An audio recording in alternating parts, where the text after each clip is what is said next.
Hey, see that light through the trees there? Yeah, most people don't notice that. But I'm going to turn off this TV because this stuff is just annoying. But if you sit in alignment with things, you start to see the madness in it all. And it's so funny. It's like people forget themselves in their own shit, in their own wonderland. And if you ever feel this falling up feeling, then that means that you have surrendered into wonder, into this alignment. And there actually is this feminine energy within the earth, within your unique part of the earth, that is always flowing up, and then the masculine energy that is outside of the earth always flowing down. And when these two energies align, it feels like you're endlessly falling into wonder, endlessly falling up, endlessly always up there falling down. And almost 2 years ago, I had this experience where something inside of me shifted, and I came into this alignment where I fell into this hole, into reality.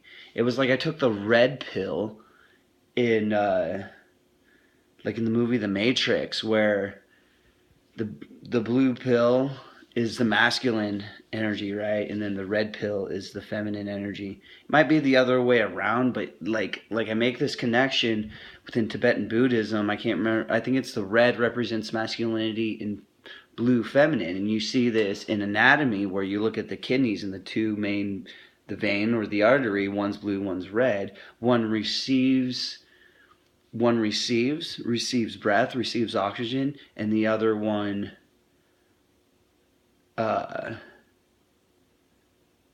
takes what it received and sends it to all life. So that's the positive and negative masculine and feminine forces of the body. But what happened to me is I had this dream of moving into my heart space, is what I prefer to call it. But it's like falling into this hole, and it's like this endless pit, this endless falling up feeling. And you're in alignment, and you're at the center of the universe, which is the center of the circulatory system of the universe.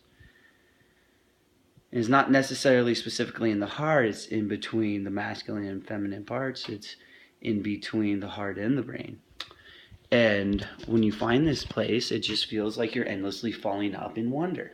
And so there's nothing left to do. You can sit there and freak out over time, but you're at the center of the clock where the hands are spinning, and you're seeing everything just spin around you. And you give thanks to everything spinning and give cheers to everything always spinning. So what happened to me is like that experience, and it was like my life was a snow globe, and slowly life turned my snow globe upside down, and I came into alignment and saw life from a different angle, and then saw all this stuff orbiting around me was not what I wanted, was not the kind of life that I wanted. So what did life do? Slowly turn me upside down, saw it from a different angle, and shook my life up like crazy. Shook up my snow globe of life, and all this shit inside of me, or that was orbiting around me, came out to the surface, and I saw it, and my house got messy. The inside of my snow globe got messy. Everything shook up that was all in the nooks and crannies, like all came out. And I had to deal with it. It was in my face, and I dealt with it. So these past 2 years, I've been dealing with this, clearing this out, and I'm coming to an end of this. It seems to be a 2-year process. And so it's like, I believe at the end of this, your snow globe gets shattered and you break free of this. But then at the same time, it's like there's this bubble. There's been this bubble in my heart where started out in this hole where there was like nothing there, but endless light came from that no thing, right? That no thing. And then now that I look, there has been this bubble, and now that I look, this bubble is getting bigger. And now this bubble like encases my body, like the Leonardo sphere or the Vitruvian Man, where the circle is always being squared or the square is always being circled. And then you look in Buddhism or in Hinduism and you see the pictures of the deities, and they got that sphere around them. And then there's a sphere around their head, which is just another part of that alignment where the sphere comes out from the central eye, from the single eye of the heart that is connected to that.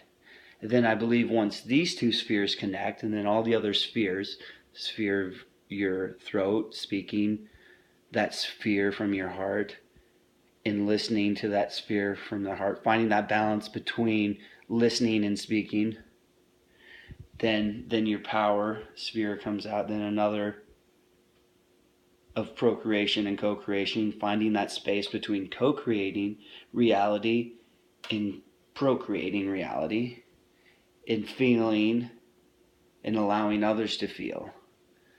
And then even below that, it's the earthly survivalistic sphere. I mean, it was just chakras. Everyone knows this. So all these spheres come into alignment, and you find yourself between them all, within the spaces of the spaces, and then you make all these alignments, and then you come back into the alignment where it began, where you just be in this wonderland, in this endless, wondrous land, in this here on earth, an endless wonder that is in this endless universe of endless wonder. And you see the people that tend to forget about what has been there the whole time. They just couldn't see it.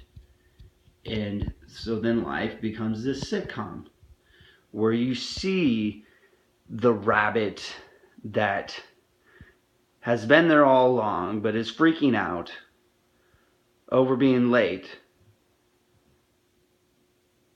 thinking that he's not in the universe, but by thinking that he's not in the universe, misaligns within the universe of the alignment that he's always been in, because he just thinks that he's there instead of be's there. If that makes sense. It's impossible to talk about.